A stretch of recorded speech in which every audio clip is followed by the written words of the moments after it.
Hello Nellore people, welcome back to our YouTube channel. ఇవాళ మనం నెల్లూరులోని one of the famous temple అయిన Shri Talpagiri Ranganayaka Swami temple గురించి అయితే తెలుసుకుంటామండి. ఈ క్షేత్రంలో మహావిష్ణువు కొలువై ఉంటారని ఇక్కడ పురాణ కథనం. పూర్వం కశ్యప మహాముని ఇక్కడ పుండరీక యాగం నిర్వహించారు.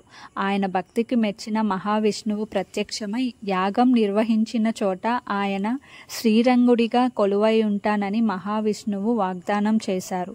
అలా ఇక్కడ మహావిష్ణువు శ్రీ రంగనాథ స్వామిగా భక్తులను కరుణిస్తున్నారు.